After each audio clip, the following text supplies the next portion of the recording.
Tomboko tonga indray ny fotoana hitondrana amintsika ireo vaovao tsara ho fantatra sy ny toromarika samihafa ao anatin'izao ady ara-pahasalamana izay lalovan'ny firenena izao fotoana ihany koa izay anararaotana metrahana ireo fanontaniana ilam-baliny amin'ireo tompon'andraiki-panjakana mikasika ny fitantanana andraram-panjakana amin'ny ankapobeny. Ny androany hariva dia ny Prime Ministre lehiben'ny gouvernemanta Andriamatoa Tsay Christian no vahintsika. Miarabanao tompoko. Stéphane, miaraba ihany koa ny mpiara miasa rehetra atao anatin'ny télévision malagasy. Miaraba ny vahoaka malagasy ny tenako maneran'nosy ary magnano bala tsara ihany koa anareo havana sy pretendrazana Anandilabato. Miaraba tompoko. Fanontaniako voalohany avy hatrany Andriamatoa Prime Ministre, manao ahoana ny fivoaran'ny valanaretina eto Madagasikara? Ny zavatra misy moa iarahantsika malala fa tafiditra ao anatin'ny deuxième vague ny firenentsika amin'izao fotoana izao. Efa roa volana zay no nambarana Andriamatoa filohan'ny Repoblika fa tafiditra ihany koa eto amin'ny firenentsika ny otrikaretina ny variant sud-africain. Tao anatin'ny roa volana ataoko fa ilaitsika ny anaovana jeritodika ny fivarana ny valinaretina eto amin'ny firenentsika. Tao anatin'ny roa volana zay dia misy trangan-javatra maromaro azo resana. Ray volana sy tapan'izay dia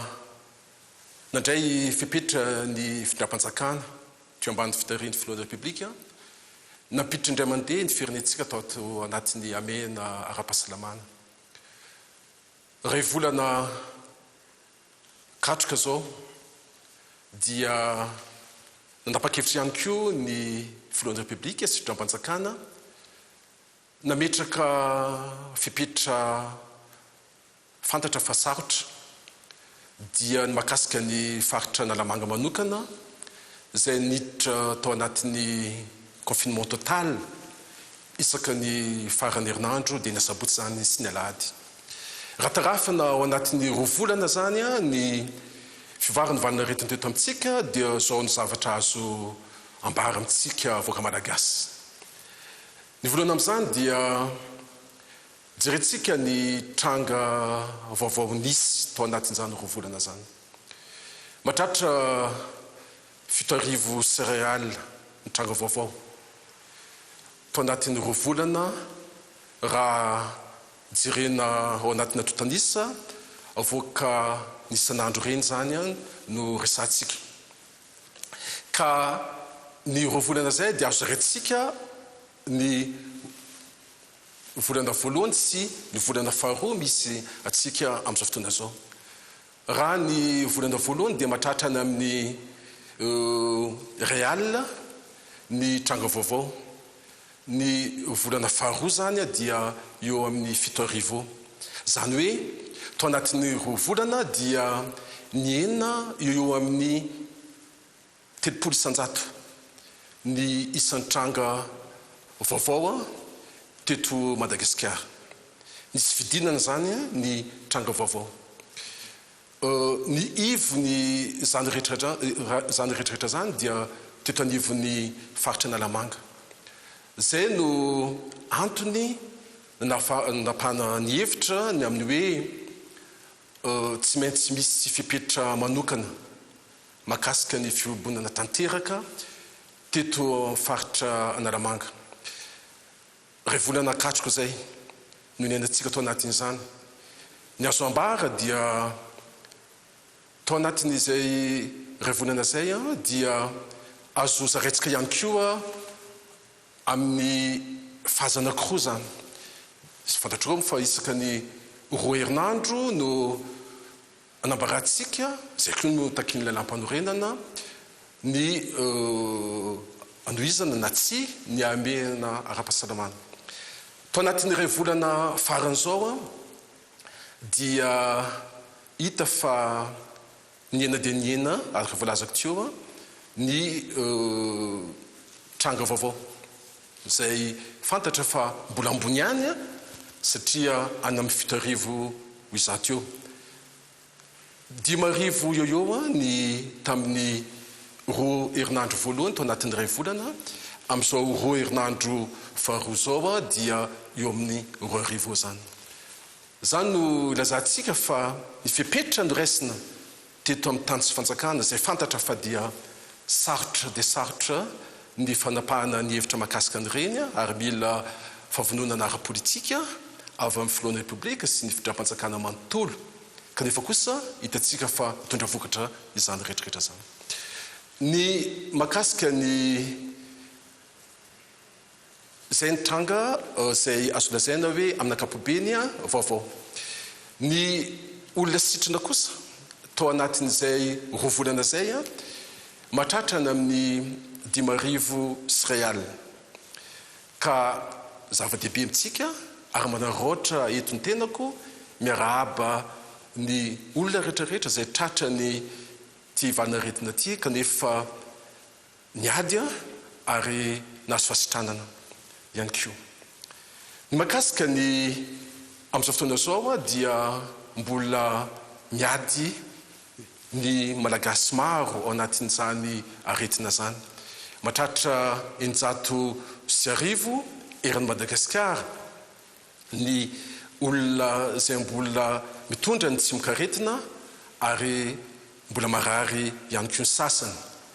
80 isanjato amin'izany dia faritra anankitelo anatin'izany ny faritra Analamanga ny faritra Matsiatra Ambony dia ny faritra Vakinankaratra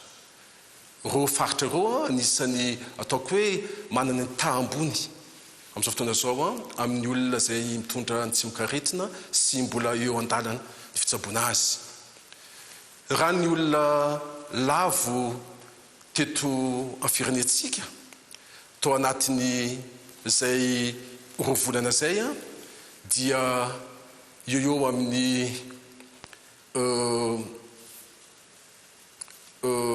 700 eo ny olona lavo tao anatin'izany ny tena izy dia 80 sy 800 zany ny tena isan'ny olona lavo eto dia miondrika ampanajana amin'ny fandaozany reny malagasy rehetrarehetra zay lavo amin'izao valinaretina zao ary mitondra ny teny fampiononana fitram-panjakana ao amin'ny fianakaviana zay lavo tamin'ity valinaretina ty ny zavatra ray lehibe tiako sy tomansaintsika raha nitranga misy eran'ny Madagasikara raha jerentsika no maly ihany dia mbola misy olona mahatratra any amin'ny 25 zany di 50 ny isan'olona zay mbola lavo midika zany fa mbola tsy afaka mitena atsika fa efa tena voafetsika ny zava-misy fa mandehtsika amin'izao fotoana zao amin'ny fifehezana ny valinaretina kanefa kosa matsapatsika fa ao anatin'izany 520 zany dia ny faritra Analamanga ny faritra Matsiatra Ambony ny faritra Vakinankaratra ary faritra Anosy no tena maro ahitana zany olona lavo zany zay no anambarana fa raha jerena amin'ny ankapobeny zany ny zava-misy dia mbola miady isika ary zay no anentanana atranatrany ny voaka malagasy ny amin'izay fanarana toromarika sy ny fanajana ny fipetra ara-pahasalamana rehetra sy ny fipetra sakana rehetrarehetra eto dia misaotra sady ny voaka malagasy manontolo zay mahafantatra fa tsy firenena malagasy rery no miady amin'izao valinaretina zao fa ny firenena maro eran-tany ary ny fanekena ao anatin'ny fitoniana ny toromarika omeny fitram-panjakana dia zava-dehibe tokoa mba ahafahantsika miatrika an'izao valinaretina zao ary ny faniriny be sy ny maro ny faniritsika rehetrarehetra dia ho tanteraka amin'ny andalan'ny fahafantsika mifehy ny fivoarany valanaretina eto amintsika. Zay ny famtinana ireo ny fivoarany valana retina eto amin'ny tany Repoblikan'i Madagasikara fa tsara ihany koa Andriamatoa Praiministra ny mampatsiahy ireo mpanaraka antsika amin'izao fotoana izao ny farana omaly ny 15 andro faharoa nidirantsika tao anatin'ny fahamehana ara-pahasalamana fanindroany ihany koa zay na ny deuxième vague araky ny fahafantarantsika azy teo anivon'izay 15 andro faharoa zay Andriamatoa Praiministra no natongava ny andiany voalohany tamin'ilay vaksiny izay niarahan'ny fanjakana malagasy ny asa tamin'ny ireo mpiara-miombonantoka io moa ilay fantatsika amin'ilay fiantsoana azy hoe initiative COVAX ny fanontaniana Andriamatoa Praiministra dia hoe hita fa nisy fisalasalana be teo aminareo mpitantana teo aminareo mpitondra fanjakana teo amin'izay fandraisana ny fanapahan-kevitra amin'ny fampidirana na tsy ny vaksiny eto Madagasikara izay inona no tena nanery inona no natonga anareo indray ny vadikevitra na hoe nanamafy ny nampiditra ilay vaksiny eto Madagasikara indray tompoko. Ny zavatra tokony fantatsika rehetrarehetra amin'ny resaka vaksiny manokana raha zay no resahantsika tsy misy firenena na dia iray aza eran-tany amin'izao fotoana zao no afaka miteny hoe mahafehy tanteraka ny ty resaka vaksiny ty. Hitatsika ny fivarana zany fanapariana zany vaksiny zany eran-tany ary hitatsika ihany koa ny fandinina manam-pahaizana rehetrarehetra eran-tany ny amin'izay mety ho ataoko hoe effet secondaire na ny efficacité ny ireny vaksiny ireny. Zay no mahatonga ny fitram-panjakana naka fotoana nandinika ary tsy maintsy nandray ny hevitry ny be sy ny maro. Tsy nisy fisalasalana akory teo amin'ny fitram-panjakana fa firenena ny tantana ary indrindrindra voaka mihoatra ny 20 tapitrisa no tsinjovina tsy azo atao kilalao ny fiainan'ny firenena ary zay no antony nandraisana reny fotoana zay tsy maintsy nanaovana ny fandiniana nanaovana ihany koa ny fijerena ny zavatra misy eran-tany ary fantatra fa isika eto Madagasikara tsy afaka mitokamonina. Hitatsika ihany koa ny fivelarana ny fanapahan-kevitra misy eran-tany ny amin'izay tokony isy ataoko hoe fepetra maro isan-karazany ahafahan'ny olona mivezivezy eran-tany ary zany rehetrarehetra zany dia ataoko hoe anisan'ny fepetra maro isan-karazany zay tsy maintsy nodinina ary tsy maintsy nakana fotoana ny fanapahan-kevitra mahakasika an'izany. Isika dia nanapa-kevitra ray vonala lasa zay fa hiditra ao anatin'ny initiative COVAX. Fantatsika fa ny OMS moa no mitarika azy ary ny firenena rehetrarehetra eran-tany dia mitondra vola ao anatin'izany initiative COVAX zany. Isika ihany koa dia niditra ao anatin'ny initiative anankiray zay ato anatin'ny firenena afrikana ny Union africaine moa no mitondra azy initiative AVAT ihany koa isika amin'izao fotoana zao ary to anatin'ny herinandro vitsy monja araka volazanao teo dia efa tafiditra eto firenentsika tamin'ny fahavalo ny volana mai zao ny vaksiny amin'ny andiny voalohany. Efa tonga eto Madagasikara moa zany ny vaksiny Andriamatoa Praiministra ny fanontaniana mety manetikitika ny mpijery antsika ny atokantrano ihany koa dia hoe ny Praiministra lehibe ny gouvernemanta Andriamatoa Tsay Christian ve nanao vaksiny manao ihany koa ny fanaovana izany eo anivon'ny gouvernemanta ireo mpikambana eo anivon'ny gouvernemanta zay tantaninao akoatran'ny ministra ny fahasalamam-bahoaka sy ny ministra ny filaminam-bahoaka sy ny ministra ny filohalon-dahy moa zany zay efa hita nanao an'izany vaksiny zany. Efa nolazaina ombienombeny fa ny fanaovana vaksiny dia misy lamina apetraka fantatrareo fa 250 000 doses ny vaccine izay tonga amin'izao fotoana zao. Rehefa nifandinika ny ministera misahana ny fahasalamam-bahoaka sy ny Académie nationale de la médecine eto Madagasikara, ny ANAMEM zany, dia efa nambara tsika iza no tokony sitraka voalohany ny zany vaccine zany. Ny sitraka voalohany azy raha averina kely dia ny mpiasan'ny fahasalamana. Ny faharoa dia ny olona izay azo klasina hoe marefo ara-pahasalamana satria misy aretina mitaiza. Ny fahatelo dia ny zokiolona mihoatra ny 70 taona, izay no anisany ihany koa tokony sitraka. Ary ny fahaefatra dia ny mpitandro filaminana sy ireo izay manana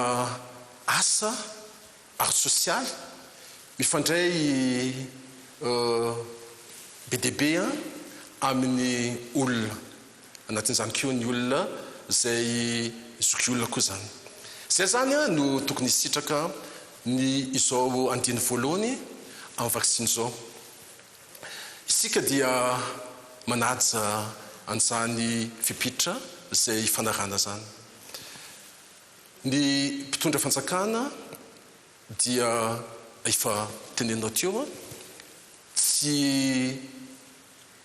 miamboadidy mahakasika an'izany. Izay natonga ny andriamatoa ministra ny fahasalamam-bahoaka sy ny sekretera mpanjakana misahana ny gendarmerie satria mpiasa fahasalamana hitantsika ihany koa fa anaty mpitandro filaminana dia efa nampiseho an'izany fanaovana vaccine zany. Ny mpitondra fanjakana dia misy moa ny teny vahiny hoe nous sommes là pour servir et non pour nous servir. Zany hoe isika dia natao anompo ny mpiray-tandrazana sy ny vahoaka malagasy. Ary izay no antony itenenana fa tsy maintsy manaja ny fitsipika sy ny fipetranapetraka zany atsika. Ny tenako manokana satria izay moa no fanontaniana faharoa ambadiky ilay napetraka ao dia rehefa tafiditra anatin'izay fipetra zay ny tenako dia mandray nandraikitra mahakasika an'izany tenako. Amin'izao fotoana zao mbola tsy ao anatin'izany isika ary mbola betsaka malagasy manana faniriana tia atao vaccine kanefa kosa misy lamina efa napetraka tokony manaja an'izany isika ary indrindraindrindra ny mpitondra fanjakana ihany koa.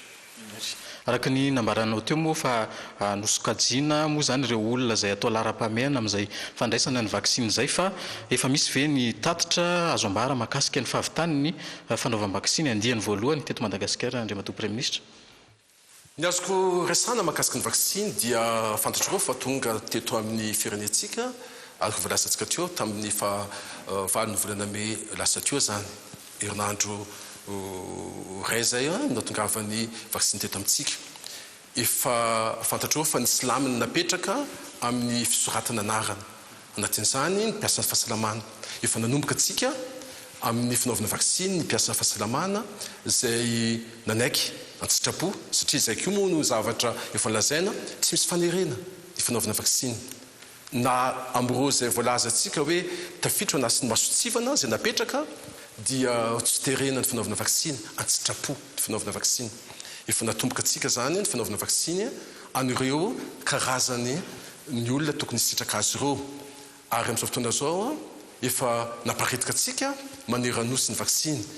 Efa eo amin'ny faritra raika ambin'ny folo amin'izao fotoana zao efa mandray ny anjara vaccine any aminy. Ny asa rehetrarehetra moa dia fantatrareo tsara fa napetraka atsika eo ambany fitarian'ny ministera misahana ny fahasalamam-bahoaka dia miroso atsika amin'izany fanaovana vaccine zany eto Madagasikara amin'izao fotoana zao. Fa mbola tohizako ihany izay fanontaniana mahakasika ny vaccine izay raha sitraka andriamatoa Premier Ministre,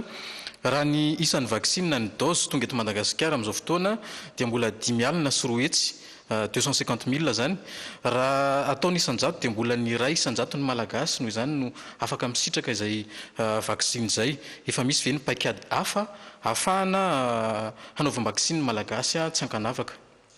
Efa voalazantsika teo fa misy ny drafitra napetraka eo anivon'ny ministera misahana fahasalamam-bahoaka sy ny Académie nationale ny médecine eto amin'ny firenentsika. Io drafitra io dia mandalo étape maro, misy phase maro zany. Ny drafitra zay napetraka zay dia mitondra ny fanaovana vaksiny eto amintsika, ohatra ny firenena rehetrarehetra ihany koa ao anatin'ny volana maromaro. Ny tanjonantsika dia ny fahafahana manao vaksiny hatrany amin'ny efatra tapitrisany ao anatin'ny fotoana izay napetraka ny io komity iombonana io zany. Ny andiny voalohany tonga ary ao anatin'ny ataoko hoe ray volana eo dia tokony vita daholo ny fampiasana ny io andiny voalohany io amin'izao fotoana zao. Midika zany fa ao anatin'ny 2 volana na sy 3 volana ho avy dia ho tonga eto amintsika ihany koa ny vaksiny hafa amin'ny alalan'ireo initiative zay voalazako teo, na initiative COVAX zany na initiative AVAT zay rahantsika amin'ny firaisambe afrikanina zany. Tompoko amarana antsika izay fanontaniana mikasika ny vaksiny izay Andriamatoa Prime Ministre anisan'ny miteraka resabe teny anivon'ny fiarahamonina teny ihany koa ny fahatongavan'io vaksiny moa zany dia ny tsy nanatrehan'ny Prime Ministre lehiben'ny gouvernemanta sy ny filoha-pirenena malagasy izay ataoko hoe olona roa voalohany eo amin'ny fitantanana ny raharaham-pirenena amin'ny ankapobeny tsy tonga teny amin'ny seranam-piaramanidina ny tsena izany vaksiny izany kanefa teo avokoa ireo tompona andraikitra eo amin'ny sehatra iraisam-pirenena. Inona no azo andikanana izany tompoko? Zavatra tsotra dia tsotra mihitsy ny zavanisy tamin'ny asabotsy farany teo izay nahatongavan'ny vaksiny teto amintsika. Fantatrareo fa ny filoham-pirenena dia nanao fitsidiana ny faritra izy. Nanomboka tamin'ny alakamisy raha tsy diso ny fitadidiako tamin'ny herinandro lasa iny dia nanomboka nitsidika izy hitantsika daholo fa tany Vakinankaratra izy, tany Antsirabe izy, tany Fianarantsoa izy. Nijery ny fanampiana ny havana rehetrarehetra tany Tsimonosy izy, tany Amboasara Atsimo izy, tany Taolagnaro izy. Zay ny mahakasika ny filohan'ny Repoblika. Ataoko fa mazava misy fandaminana mahakasika an'izay ary ny raharaham-pirenena dia azo ifanampiana ny eo anivon'ny fitondram-panjakana ny fanaovana an'izany. Ny tenako manokana dia tsy teto an-toerana ihany koa ny tenako. Fantatrareo fa nijery manokana ny zava-nisy tany Nosy-be izay anisany ataoko hoe tanàna sy faritra inavaratra iny izay mahita fiantraikany miainany fiantraikany izao vandaretina zao satria tsy misy mpizahatany ary tsy maintsy entina ihany koa ny fanampiana tany amin'ny faritra iny tany Nosy-be ny tenako ary nandamina ihany koa ny fanamafisina ny ady ataontsika tany Antsiranana. Izay nahatonga filohan'ny Repoblika sy ny tenako tsy eto Antananarivo. Ny asa zay atao dia ifamenona ny ministre ny fahasalamam-bahoaka sy ny ministre ny rambahiny satria initiative COVAX moa no nazoantsika zao andeny voalohana vaksiny zao ary zay no mahatonga ireo sotenany masovo misy eto amintsika tonga ny toerana tany satria zareo moa no anisany mpamatsy vola initiative COVAX tonga tany, Andriamatoa ministre ny rambahiny tonga tany ary ny ministre ny fahasalamana satria resaka fahasalamana natao mahakasika an'izay zay ihany natonga an'izany zavatra zany fa fandrefenjavatra fa tsy misy zavatra antony manokana mahakasika an'izay zay valim-panontaniana zay fa raha ny antotanisa voaray androany andriamatoa prime ministre dia mbola mahery ny 500 sy iray alina ireo marary mbola manaraka fitsaboana amin'izao fotoana na dia mbola manodidina ny iray sy 100 aza ny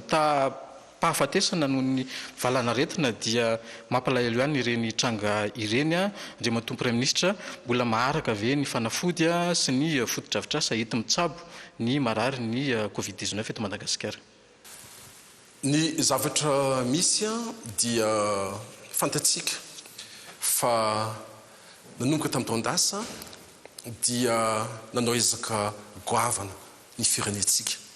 Ny firenena hoa fa zay ezaka rehetrarehetra natao dia firenena no manao ny ezaka ary ny mpitondra ara-panjakana ny fiarahamoniny pirenena ny mpisetra rehetra eo amin'izany ezaka natao zany na mivantana zany ara-pahasalamana na ankolaka dia nanao ezaka daholo zany teto amintsika. Ny fitram-panjakana dia mahita nanomboka tamin'ny taondasa fa mila ezaka mafimafy kokoa ary mila fanapahan-kevitra maro natao atao anatin'ny fotoana fohy ary zay natonga antsika nanitsy ary nitondra ny fanamafisana ny ezaka rehetrarehetra tany amin'ny hôpitalim-panjakana. Fantatrao fa ny hôpitalim-panjakana teto amintsika natio aza ny ataoko hoe ny tranga misy ohatra ny valina retina ny ainan'ny valina retina choléra teto amintsika ny ainan'ny valina retina peste pulmonaire urbaine teto amintsika to anatin'ny taona vitsy fotsiny no resako an'izany dia tsy araka ny fenitra ny ilaina ny hôpitaly mpanjakana. Ny plateau technique dia latsaka dia ambany dia ambany. Zay natonga ny fitram-panjakana nanao reny ezaka maro isan-karazany reny nanafatra atsika ny concentrateur d'oxygène fantatrareo fa any amin'ny 730 reny concentrateur d'oxygène reny tamin'ny taondasa sy tamin'ny taona aty nafaritsika ary naparitaka atsika amin'ny hôpitaly rehetrarehetra na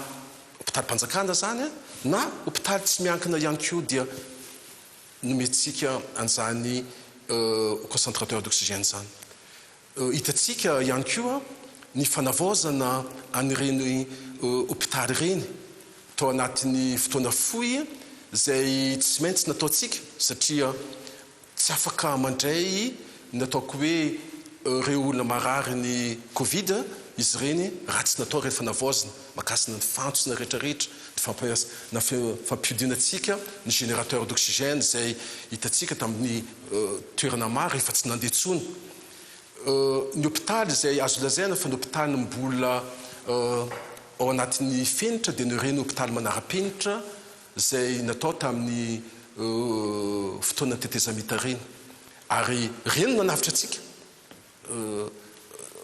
tsisy resaka politika mihitsy resaka an'izany reny nanavitra atsika anafaritra rehetrarehetra eto amin'ny firenentsika ary ny ezaka rehetrarehetra nataotsika dia nifantoka daholo amin'izay fanatsarana ny enti-manana na mahakasika ny fanafody zany na mahakasika ny EPI zany na mahakasika ny radiologie fantatrareo fa nanafitra radiologie numérique mahatratra ny 5 atsika naparitaka atsika irany Madagasikara amin'izao fotoana zao efa voalaza n'andriamatoa filohan'ny publique fa anafatra scanner ihany koa tsika aparitaka atsika irany Madagasikara ary hitatsika ihany koa reny ataoko hoe bouteille d'oxygène mahatratra 2 zay efa tonga ary naparitaka atsika irany Madagasikara ihany koa. Tiako lazaina amin'izany fotsiny dia ny hoe napetraka atsika ho laram-pahamena ny fitjovana sy ny fiahinan'ny vahoaka malagasy ary eo ambany fitarian'ny filohan'ny republika ny gouvernement manontolo zay miasa andromanalina manantanteraka ny ady ataotsika miaraka mpisehatra rehetrarehetra eto Madagasikara. zao no niverina indray ao anatin'ny fiboana indrindra ho fa ireo faritra izay voafaritra ny fitondram-panjakana nahateterana an'izany fiboana izany. Raha ny re any anaty fiarahamonina any Andriamatoa Prime Ministre dia mitaraina ny olona indrindra ao anatin'izao fiboana izao renareo mpitondra fanjakana, hitanareo mpitondra fanjakana ve izay fitaraina ny vahoaka malagasy izay manahoana ihany koa ny drafim-panarenana atolotry ny fitondram-panjakana raha tahiny ka tafavoaka soamatsara ao anatin'ity krizy ara-pahasalamana ity isika. Ny mpitondra fanjakana dia miaino dia miaino ny zavatra resan'olona ary izay koa ny antony idinana any fotony ary tena matsapa izay fa ny fiantraikany zovanina retina zao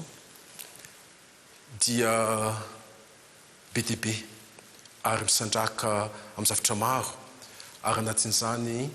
ny fiantraikany eo amin'ny fiainany voaka malagasy. Izay no antony tsy sasalana mihitsy amin'ny fampiasana ny volam-panjakana ary anaovana ny ezika rehetrarehetra eo amin'ny fifandraisana amin'ireo mpiara-miombonantoka amintsika ireo amin'izay fomba ahafana mifanaraka ary indrindra mitondra izay fiarah-miasa izay ho an'ny firenena. Izay ny antony anaovantsika reny ataoko hoe hetsika maro na mahakasika ny fitondrana ny fanafody memem-poana ahafana mitsabo ny olona izay mitondra ny tsimikaretina na ny olona izay marary. Izay no antony ihany koa anaovantsika reny hetsika maro mahakasika ny vary na vary mora zany na ny vary tsinjo zany reny hetsika mahakasika ny tosika fameno reny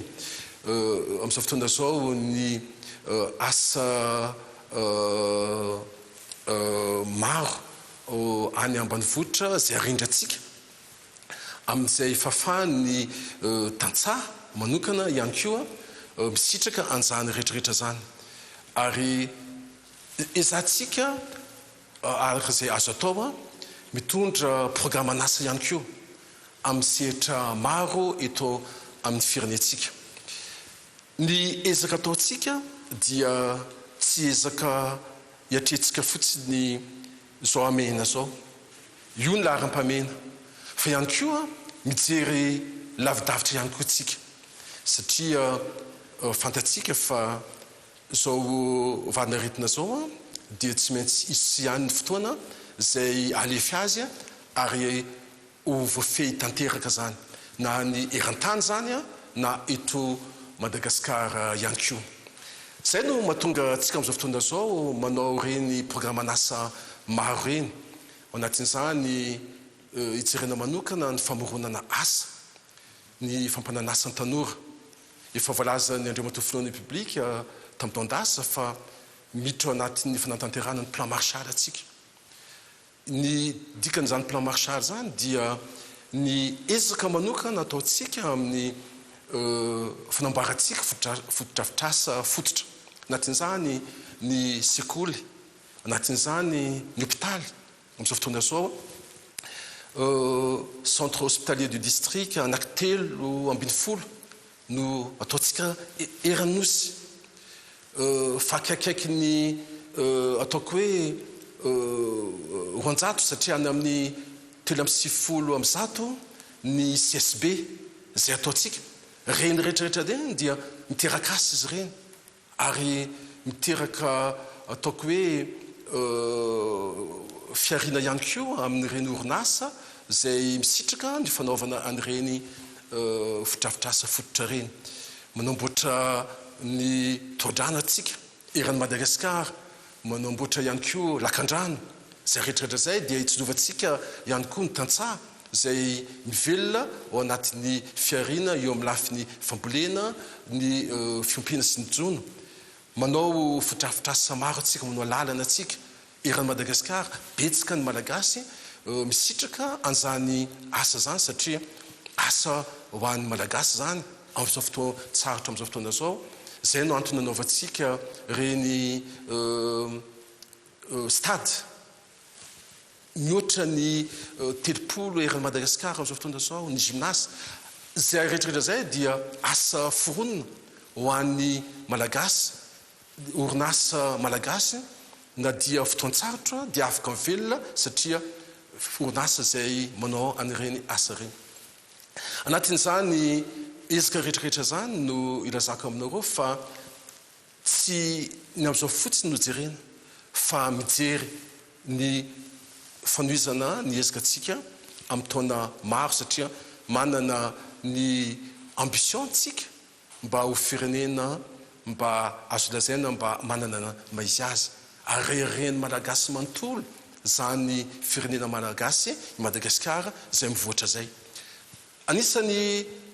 drafitra efa narositsika ary fa mandeha amin'izao fotoana zao ihany koa ny fanatsaratsika ny setra ny fiarina eto amintsika itsondrovantsika manokana ny tanora ny vehivavy ary jerena manokana ny orinasa na indostria madinika na bitika aza na sanatsalana eto Madagasikara misy ny programanasa fiarina zay rehetrarehetra zay rahantsika mijery ny fomba ahafahantsika mijery an'izay hoe ahoana no ahafahan'ny orinasa malagasy na tanora malagasy miditra ao anatin'ny setra fiarina ao anatin'izany ihany koa no efa jerentsika atranatrany ny mahakasika ihany koa ny ataoko hoe ny fananganana orinasa vaventy na eo amin'ny lafiny fanodinana akora misy eto amintsika ao anatin'izany ny mahakasika ny ara-pahasalamana ny pharmacie resaka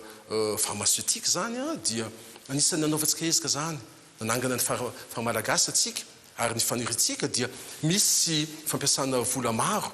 amin'ny tsy miangina ihany koa amin'izay siam-piarina ohatran'izay anatin'izany ihany koa ny ataontsika hoe ny fananganana orinasa eo amin'ny fanodinana ny fary ho siramamy amin'ny faritra maro eto amintsika ary efa andinina ny mahakasika ny fananganana orinasa goavana eo amin'ny sehatra ny simenitra ihany koa tsika eto Madagasikara ny sehatra ny fizahantany manokana efa misy programanasa amin'izao fotoana zao manampy ny sehatra ny fizahantany misy programa amin'izao fotoana zao mba ahafahany zay sehatra zay misitraka vola avy fidram-panjakana amin'ny alalan'ny vola zay indramitsika ihany koa amin'izay fananganana orinasa na hoe fanampiana orinasa eto Madagasikara amin'izany sehatra ny fizahantany zany be dia be ny mpiasa amin'ireny orinasa reny misitraka amin'izao fotoana tenentsika zao fifanana maro mba ahafahantsika mijery sady rehefa misokatra ny sidina avy any ivelany tonga ny mpizahantany dia efa afaka miodina ho tsaratsara kokoa zany sehatra fizahantany zany ny amin'ny lafiny ataoko hoe ny tantsaha manokana ny sy ny sehatra amin'ny tontolo ambanivohitra dia ezaka maro ataontsika efa voalazako teo ny fanamboarana lakan-drano ny tohadrano maro isan-karazany eto amin'ny firenentsika ary indrindraindrindra ny fahafahantsika ihany koa manampy izy ireny amin'ny fanomezana masomboly erin'ny Madagasikara amin'izao fotoana zao zany rehetratra zany no ahafahantsika ihany koa mijery ny vokatra an'izany amin'ny fifehezantsika ny vidin'ny entina eto amintsika fa indrindraindrindra ihany koa anampy ny voaka malagasy ny tantsaha malagasy hiary mba ho tsaratsara kokoa ny fari-piainan'izy rehetrarehetra zay nytiako ambara fotsiny dia sehatra maro lafy no jerentsika tsy voatanisa eto ny mahakasika ny kolotsaina sy ny serasera zay misy anareo be dia be amin'izao fotoana zao ny ataoko hoe maison de la culture de la communication eran'ny Madagasikara zava-baovao daholo zany amin'ny faritra rehetrarehetra misy amintsika anaovantsika an'izany raha faritra vitsiany no nanan'izany hoe trano be mba ahafahantsika mitaiza ny tanora malagasy ao anatin'ny sehatra ny kolotsaina zany mametraka ny académie nationale ny agriculture atsika eto amin'ny firenentsika be deabe ny izaka ataontsika mahakasika ny rano fampidirana rano rano Madagasikara mahatratra any amin'ny 7-10 am'izao fotoana zao ny distrika misitrika zay fanampiana avy-firam-panjakana zany ery Madagasikara anatin'izany ihany koa ny angovo zay azo avozina zay rehetrarehetra zay no resaka aminareo fa miditra atsika ao anatin'ny famahana ny olana zay misy am'izao fotoana zao kanefa kosa misy sinjo atrany atsika ny fiverenana amin'ny fiainana normal fa indrindraindrindra ny ijerenatsika ny anativenatsika ny sotra-mpandrosoana ny eto amin'ny firenetsika na eo aza ny krizy ara-pahasalamana zay lalovan'ny firenena am'izao fotoana zay mitana ihany koa ny sainy ny mpanarabavao maneran-tany dia tsy azo lalovam-potsiny ihany koa andriamatoa Prime Ministre ny raharaham-pirenena amin'ny ankapobeny andriamatoa Prime Ministre araky ny voizin'ny mpanohitra am'izao fotoana izao dia tsy dia hita taratra loatra ianao ao anatin'izay sehatra fitantanana ny raharaham-panjakana izay ny fanontaniana eto dia hoe misy tokoa ve ny tsy fifankazahoan-kevitra eo aminao sy ny filohan'ny repoblika. Ny zava-misy dia azoko lazaina fa indraindray mahavariana ihany ny fomba fijeriny mpanao politika ny fanaovana politika eto amin'ny firenetsika. Ny azoko lazaina dia mivoatra ny fanaovana politika ihany koa ary tokony maharaka an'izany fivoarana eo amin'ny fanaovana politika zany koa ny mpisetra ara-politika. Ny azoko lazaina dia ny lampanorenana misy eto amin'ny firenetsika raha mamaky ny lampanorenana atsika ny andininy fa 5 sy ny sisa ary mamaky ihany koa ny andininy fa 5 amin'ny lampanorenana dia mazava ny andraikitra ny filoham-pirenena sy ny andraikitra ny Prime Ministre. Ny filoham-pirenena dia safidian'ny vahoaka malagasy ary nomeny fafana hitondra ny firenena ao anatin'ny 5 taona. Ny Prime Ministre dia onim-boatendry ary nitendren'ny filohan'ny repoblika rehefa nandalo ny fankatoavana avy ny maranisa eo amin'ny antenimerin'ny-pirenena zay no andininy fa 7-10 ny lalam-panorenana atsika. Midika zany fa misy fandaminana arakasa mipetraka eo amin'ny filohan'ny repoblika sy ny Prime Ministre. Zay fandaminana arakasa zay dia samby manao ny asa saniny izy roa ary ny tenako dia afam-panambara mazava vahoaka malagasy mba tsy andera ny tsao sy ny lainga maro samihafa tsy misy olana na dia kely aza eo amin'ny tenako sy ny filohan'ny repoblika. Ny tenako dia manaja ny filohan'ny repoblika ary ny famenona dia zava-dehibe ary ny tanjona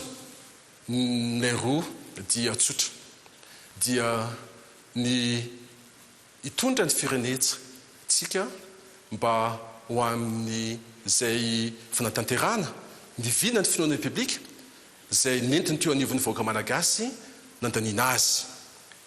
Ny filohan'ny repoblika dia mandala ny sotoavana zay ekeko ihany koa dia ny fitiavana tandrazana zany sy ny fitiavana ny fahamarinana. Tsapako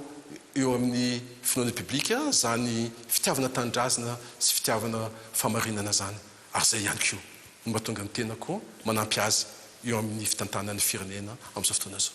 Anisan'ny fanakianana mahivaivay miantefa aminareo mpitondra fanjakana ihany koa amin'izao fotoana ny hoe tsy voafeny fitondram-panjakana ny fitantanana ity valanaretana ity. Anisan'izany ohatra ny fanakianana momba ilay resaka oksizena, ny fanafody, ny toeram-pitsaboana zay tsy ampy ny marary, ny mpitsabo ny mitaraina hoe tsy mandray tampikarama, ireny fiaramanidina mbola niditra ny tondram-pandeha teto Madagasikara ireny raha jerena amin'ny fotsy miangatra andriamatoa Prime Ministre apetraka aminao ny fanontaniana afaka milaza ve ianao androany fa mafe ity valana retina ity mafe ny toetra raha misy eto amin'ny firenena ny gouvernemanta izay tantaninao. Zavatra misy efa voalazako amin'ny ampahany teo aloha fa miezaka ny fitram-panjakana tao anatin'ny fotoana fohy ny amin'izay fafana nanamafy ary nanitsy ny tsy mety teto anivon'ny firenena. Be deabe ny fanavaozana izay nentintsika ary anisany zavatra noezanay atranatrany dia ny fitsojovana ny soiombonana andrindrindra ny fitsojovana ny ary ny fitsojovana indrindrindra ny fiahina ny vahoaka malagasy. Tao anatin'izany no resako teo fa nanao hôpitaly atsika. Tsika miteny zao vao tamin'ny herinandro ity tany alakamisy ny teny ny tenako. Alakamisy ny tenina zany a dia mety maro amin'ny malagasy tsy malala zany atao hoe district ny Vohibato zany. Dia manangana hôpitaly atsika ary isitrika an'izany a ny vahoaka rehetrarehetra vahoaka malagasy a any amin'ny faritra ny Matsiatra ambony fa indrindrindra any amin'ny district ny Vohibato. Tany a Benenitra ny tenako ray volana mahery kely zay. Tany Ampania ny tenako izay hita fa tondratsika fitrafitra maro isan-karazany ara-pahasalamana ihany koa fa ny fitrasa hoentina mampandroso ny firenena. Tany Maroantsetra, tany Fianareva Atsinanana ny tenako ihany koa tao anatin'ny rovona lalasa zay. Be deabe ny toerana eto amintsika izay azo lazaina fa tara dia tara ary zay no fanamby apetraka antsika malagasy. Tsy ny filohan'ny repoblika fotsiny, tsy ny fitondram-panjakana fotsiny mametraka zany fanamby zany fa isika malagasy rehetrarehetra dia miarika itsika anarana ny firenentsika. Raha verenana manokana ny sedra ny fahasalamana dia efa volazako teo fa nanao ezaka atsika mba ny service d'urgence sy ny soins intensifs ny rehetrarehetra amin'ny hôpitaly na ny CHU zany a na ny CHRR zany na ny CHD zany zany hoe ny aty amin'ny renivohitry ny faritany a na ny renivohitry ny faritra na ny renivohitry ny district sy ny CSB any amin'ny commune dia nataontsika nampiakarintsika ny fenitra hahafahan'izy ireo mandray ny marary. Tao anatin'ny fotoana fohy zany, tao anatin'ny roa taona nanaovantsika an'izany. Afaka milaza atsika raha mba mamitany kely atsika tao anatin'ny taloha zay mba firy moa ny concentrateur d'oxygène nisy tamin'ireny hôpitaly ireny apetrako amintsika ny fanontaniana dia apetraka amintsika ihany koa ny valiny. Raha ny teto Antananarivo azoko lazaina fa tsy mihoatra ny 10 antsika amin'izao fotoana zao 700 sy 4,000 eran'ny Madagasikara. Zava-dehibe zany. Raha mahakasika ny oxygène manokana efa volazako teo nanafatra cylindre d'oxygène na ny bouteille d'oxygène atsika ary naparitaka atsika ihany koa eran'ny Madagasikara. Zavatra nisy hatramin'izay dia ny fiara-miasa amin'ny UNICEF mpiara-manantoka no mambaty atsika amin'ny oxygène. Tsika dia manana ambopo ny firenentsika mba anarina ny tsy mety ary ololaharana amin'izany fiahina ny mponina zany. Zay nahatonga atsika nanafitra reny bouteille d'oxygène reny ary misitrika an'izany amin'izao fotoana zao hatrany amin'ny distrika maro sy ny CSB aza eran'ny Madagasikara. Efa volazako teo ny mahakasika ny fanafody satria manao ny approche syndromique atsika. Zany approche syndromique zany dia rehefa misy ny fambararetina soritra retina dia efa tonga dia mitsabo atsika ary miara-miasa amin'ireny agent communautaire paritaka eran'ny Madagasikara atsika amin'izao fotoana zao sy ny mpiasan'ny fahasalamana rehetrarehetra zay no lerzaka aminareo fa miasa atsika ny makasika ny tampokarama efa fantatsika ny ezaka ataontsika rehetrarehetra dia tokony ezaka ao anatin'ny fahamarinana ny zava-misy a dia manavaotsika amin'izao fotoana zao miezaka atsika manova ny tsy mety teo aloha ohatra zao ny fanaovana ny lisitra dia tsy indraindray a tsy misy fahamarinana fanaovana lisitra reny ary ny tokony olona tena sitraka dia tsy misitraka fa ny olona zay tsy indraindray a manao fatany na misy ny mpinamana fotsiny dia atsofoka anatin'ny lisitra tsika amin'izao fotoana zao dia manitsy ary ny lisitra rehetrarehetra ny fanaovana an'izany a dia ataontsika ao anatin'ny mangarahara ary ny olona tokony tena sitraka dia misitraka ary zay no mahatonga ny fitram-panjakana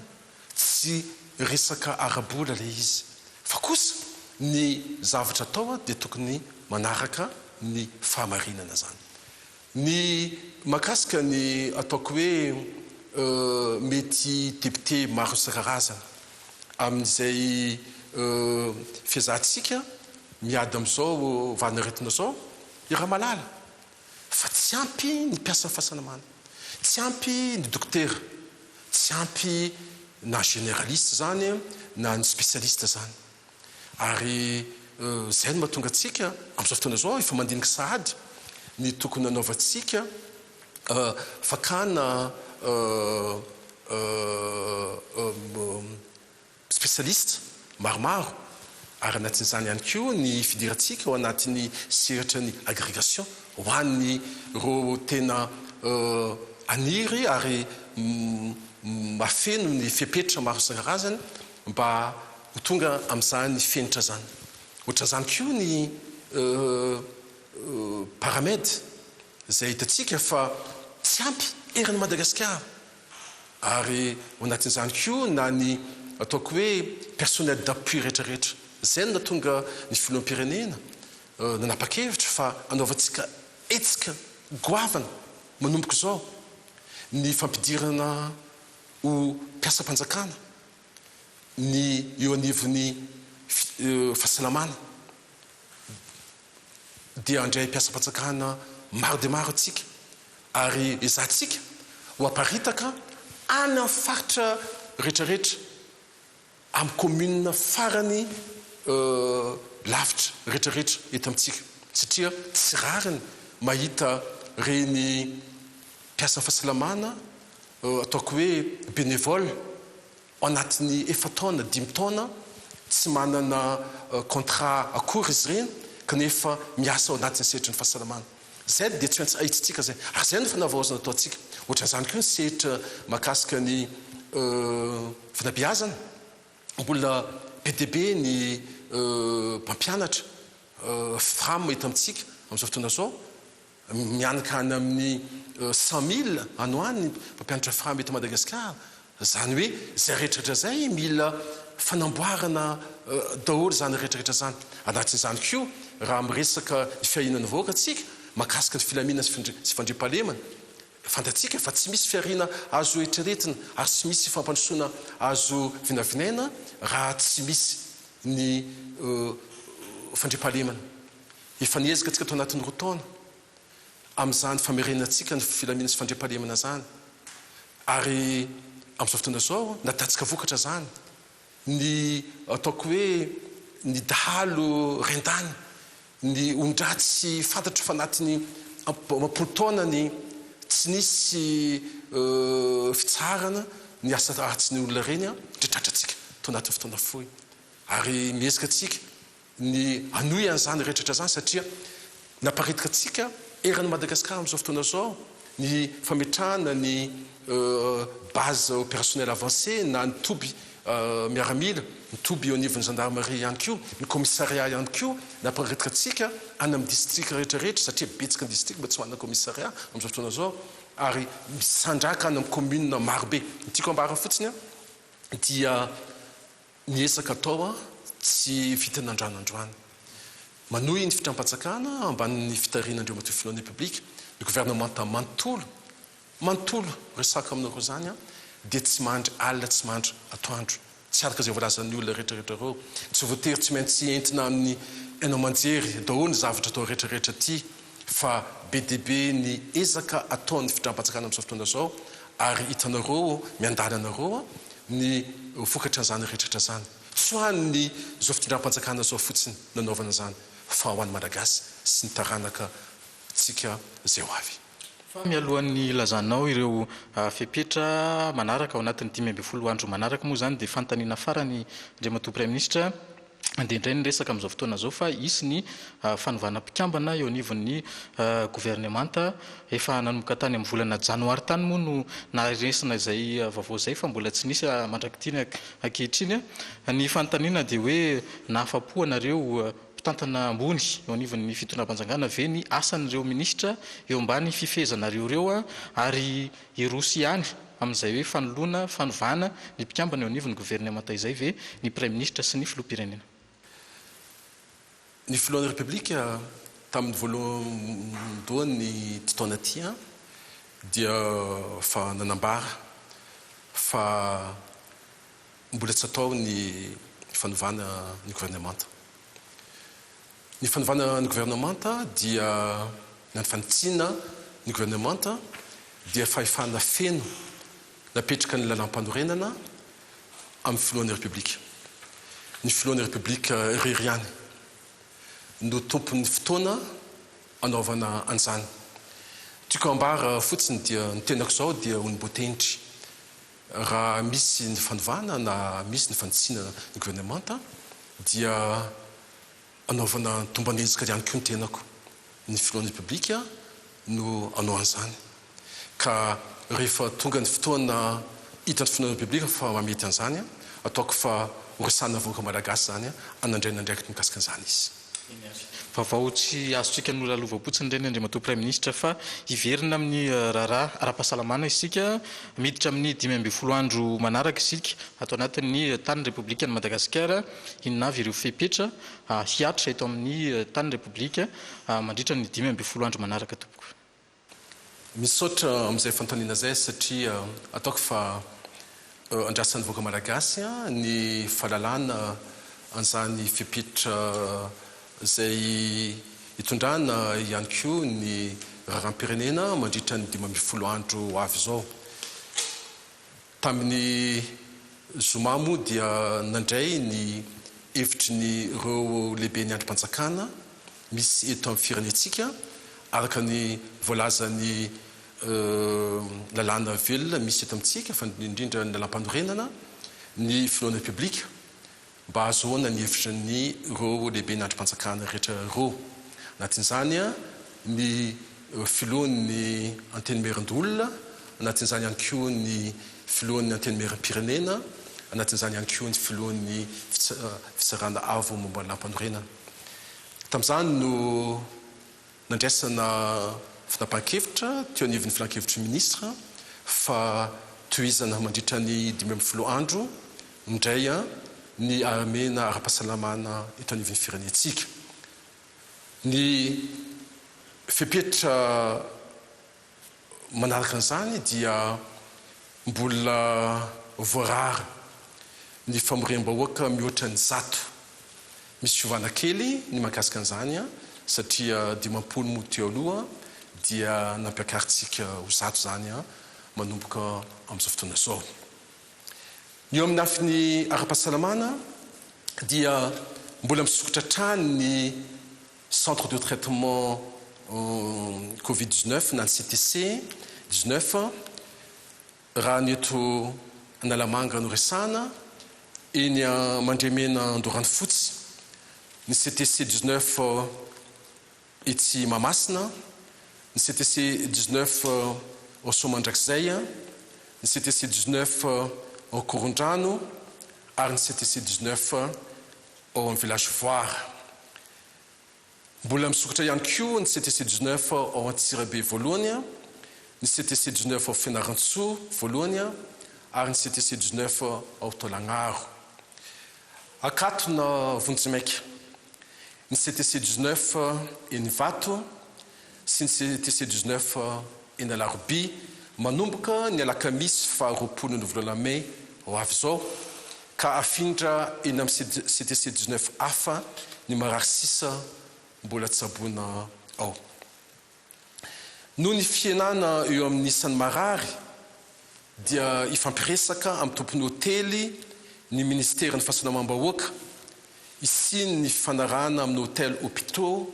eto Antananarivo izay mbola misokatra ka andray marary satria misy amin'izy ireo no iverina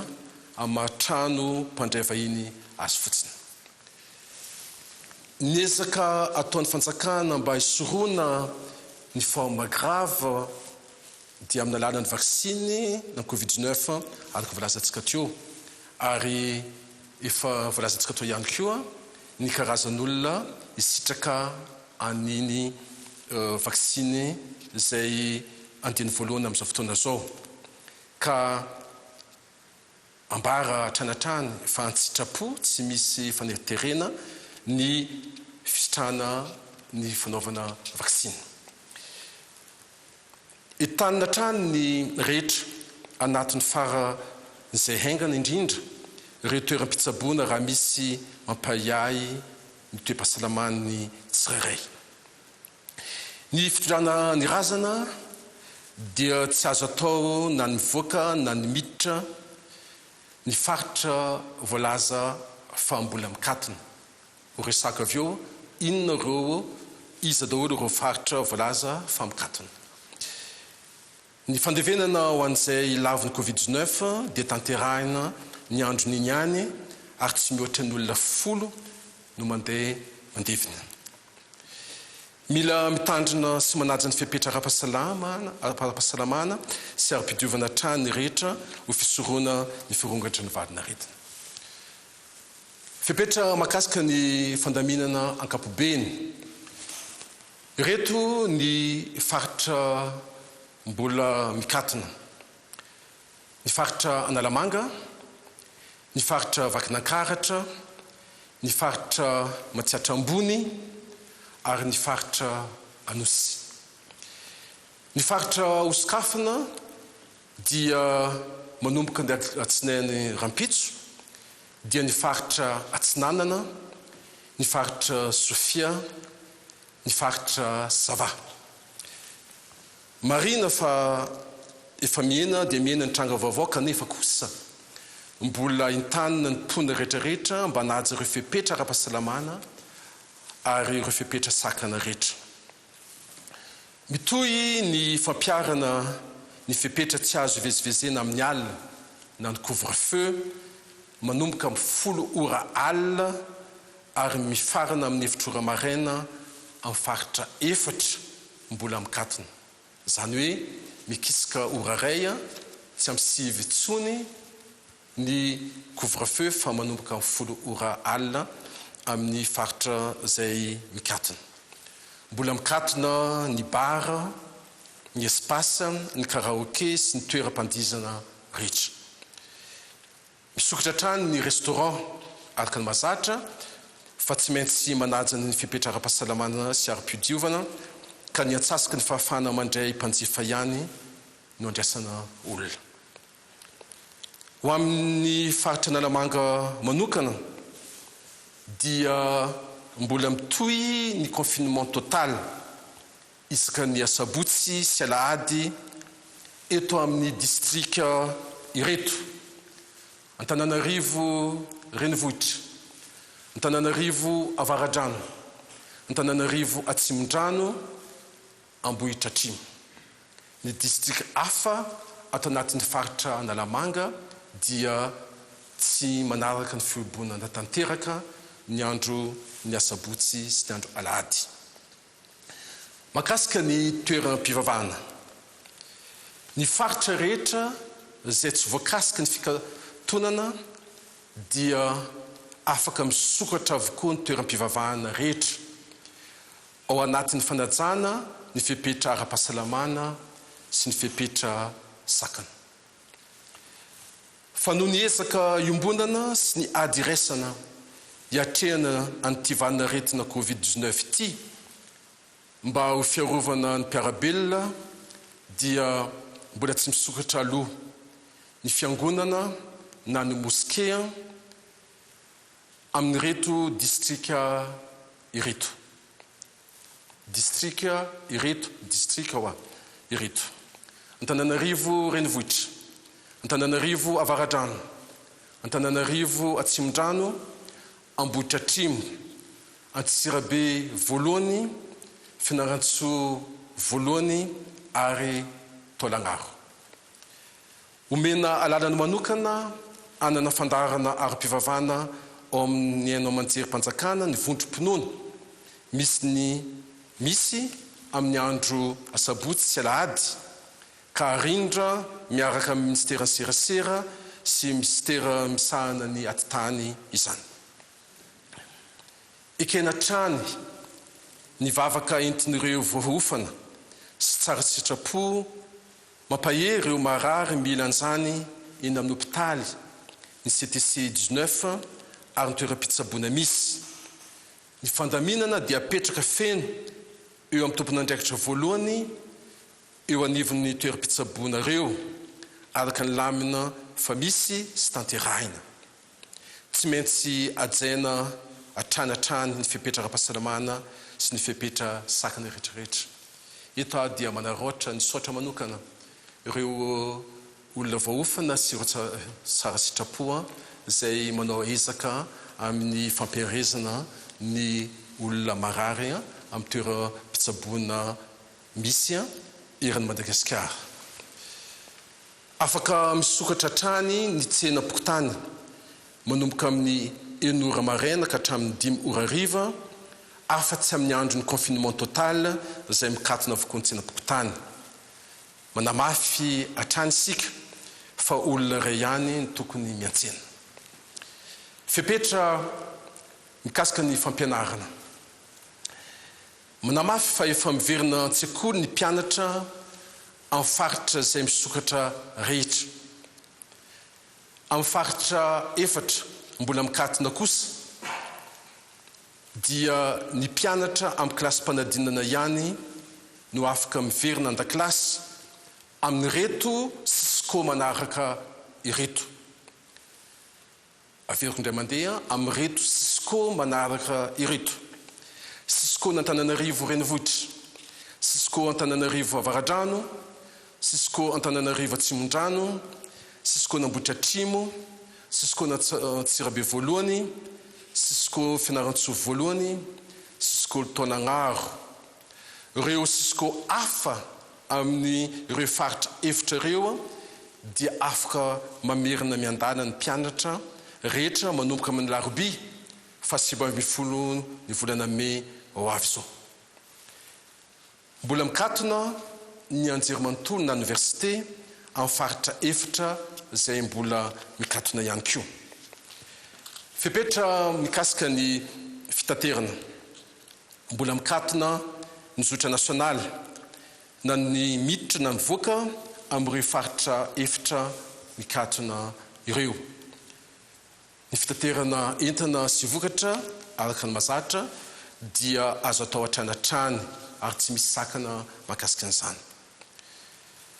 Tsy mbola misokatra ny sidina fitateran'olona avy any ivelany afa-tsy reto sy kajin'olona reto.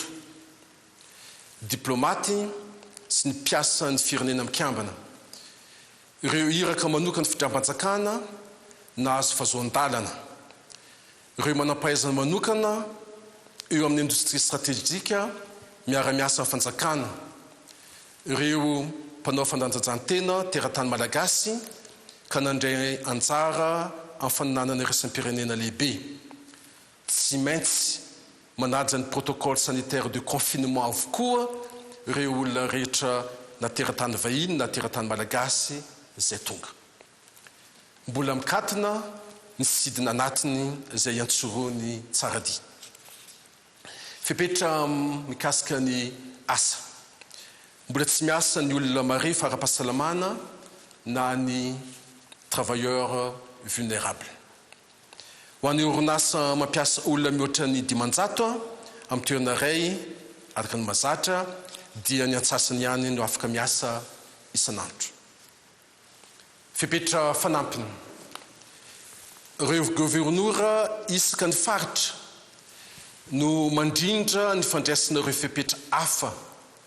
mifanaraka amin'ny toe-java-misy anantoerana kanefa kosa tsy maintsy fandinina mialoha amin'ny ministerany atitany sy ny fidizaram-pahefana izany manomboka izao. Mbola voarara tanteraka ny fitangoranan'ny olona amin'ny lundi de Pentecôte Eranosy. Zay no fepetra irahantsika mandray sy tanterana zany mandritra ny 5 andro avy izao. Zay zany ny fepetra hoan'ny 5 andro manaraka zay hiatra eto amin'ny tanin'ny Repoblika ny Madagasikara ao anatin'izay 5 andro izay anisan'ny songadana moa dia ny mitoy ny mandritra ny 5 andro ny fahamehana ara-pahasalamana, voarara ny famorina olona mihoatra ny 100, mbola misokatra ny CTC19 eto Analamanga, Antsirabe voalohany, Fianaratsoa ary Taolaniaro, antsitrapo ny fisitrahana ny vaksiny ho an'ireo sokajin'olona voakasika amin'izany, mbola tsy azo atao ny mitondra razana mivoaka ny faritra mihiboka, ireto kosa ireo faritra mbola mihiboka Analamanga, Vakinakaratra, Mahatsiatra Ambony ary Anosy. Ankoatra izay moa dia misokatra ny faritra Atsinanana, Sofia ary Sava. Zay ny toromarika, zay ny fepetra ao anatin'ny 5 andro manaraka amaranantsika azy teny farany avy aminao Andriamatoa Premier Ministre lehiben'ny gouvernemanta. Voalohany indrindra dia misaotra anao Baptiste Stéphane tamin'izay fanakaloza teto ary nafan'ny voaka malagasy nanaraka antsika atao amin'izao fandarana zao isaorako manokana ihany koa mananitra fisaorana ny ministera misahana serasera indrindrindra ianareo eto anivon'ny televiziona malagasy, ny televiziona maro sy ny ianao manjery maro mampita zao fandarana manokana zao. Misaotra voaka malagasy ny tenako amin'ny fanarana tranatrany ny toromarika omena ao anatin'ny fitoniana ary zay no ahafahantsika miady miaraka an'izao valinaretina zao ho tombontsoan'ny firenena sy tombontsoan'ny voaka malagasy. Misaotra manoka ny tenako ireo mpiasan'ny fahasalamana maneran-nosy, ireo mpitandro filaminana maneran-nosy sy ireo mpisetra rehetrarehetra amin'ny andavanandro na miankina fanjakana zany na tsy miankina fanjakana ary betsika izy ireo na tsy tamaso amin'izao ady ambony antsika zao. Tsy haiko ihany koa tsy saotra ireny gouvernora paritra maneran-nosy sy ireny mpitondra ara-panjakana rehetrarehetra zay milofo ihany koa mandinika ary mitondra sosikevitra hitondrana ny ezika rehetrarehetra iaditsika amin'izao ady goavana zao dia ny mahakasika nyity valinaretina ty. Ny rariko dia ny hitongavatsika amin'izay hevitra indrindrindra mitanjona tiatsika dia ahafahantsika mifehy izao valinaretina zao. Apetraka atsika ambany fitahin'ny tompo ny ezika ataontsika rehetrarehetra zao ka dia mankasitraka amin'izay vita dia mbola manantena ny fiantanany voaka malagasy rehetrarehetra amin'izao ady zao. Ka zay no amaranako ny tenako dia mankasitraka atsika rehetrarehetra manao ny samy tsara samy maivana atsika jiaby maneran-nosy. Misaotra anao ihany koa Andriamatoa Premier Ministre ny vahiny teto amin'ny fandarana tamin'ity hariva ity tapitra ny fandarana isaorany ianao nanaraka anay tamin'ny fahitalavitra tamin'ny onjam-peo tamin'ireo tambazotra samihafa ihany koa isaoranay ihany koa ireo hainao manjery ny aranampita ity fandarana tamin'ity hariva ity. Veloma tompoko.